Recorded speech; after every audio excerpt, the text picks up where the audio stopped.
3 წესი, რომელიც უნდა გაითვალისწინო, რომ ნარკოტიკს თავი დაანება. პირველი, არავითარ შემთხვევაში არ დაიტოვო ნივთიერება.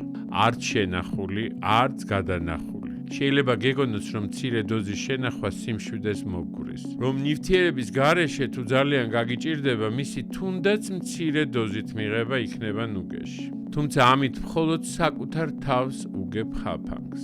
არ უნდა დაგავიწყდეს, რომ შენ არ ხარ სუპერგმირი და ნივთიერება შენს ნების ყოფაზე გაცილებით ძლიერი შეიძლება აღმოჩნდეს. ამიტომ არ შეინახო დოზა. მათ შორის არც შენგან მოშორებით, მეგობართან ან სხვა ადგილებში. გონებამ უნდა იცოდეს, რომ ნარკოტიკი არსად გეგულება და რადიკალური შეგუების რეჟიმში ჩადგეს. მუდმივ მტანჯველ დილემასთან გამკლავების ნაცვლად. მეორე წესი. დაივიწყე ძველი კონტაქტები. არავითარი იქნებ რამისთვის მაინც დამჭირდეს დარეკვა. რეკავ ერთხელ და კვლავ ბრუნდები იმავე წრეში. აუცილებელია, რომ სრულად გაწყვიტო კავშირი იმ ადამიანებთან, რომლებიც ნარკოდამოკიდებულებაში რჩებიან ან ნივთიერებასთან აქვთ წვდომა. ხანდახან ყველაზე რთული ნაბიჯი სწორედ ადამიანებისგან დისტანცირებაა, მაგრამ ეს აუცილებელია, რომ ნარკოდამოკიდებულების წრეს თავი დააღწიო. მესამე წესი. არ გაეკარო ძველ ადგილებს. არ შეხვიდე იმ სივრცეებში, სადაც მოიხმართ.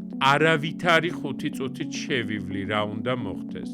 ტრიგერები მუშაობს მაშინაც, როცა გგონია, რომ ყველაფერი კონტროლის ქვეშ გაქვს. მოერიდე ყველა გარემოს, ხმას, სუნს, სიტუაციას, რამაც შეიძლება უკან დაგაბრუნოს. ეს არის 3 აუცილებელი პირობა, რომ ამ ორმოდან ამოსვლა შეძლო. ყოველი ახალი დღე უნდა დაიწყო ერთი მარტივი გადაწყვეტილებით. დღეს არ მოვიხმარ. არა მთელი ცხოვრება, არა ერთი წელი. არამედ მხოლოდ დღეს. და ყოველი ახალი დღე არის ახალი ცხოვრების დასაწყისი. ბევრად უფრო მშვიდი, თავისუფალი და საინტერესო. დაგვეხმარეთ ფედერალისტებს ამ ვიდეოს გავრცელებაში, რადგან ნარკოდამოკიდებულების დაძლევის ყოველი შემთხვევა გადარჩენილ სიცოცხლეს ნიშნავს.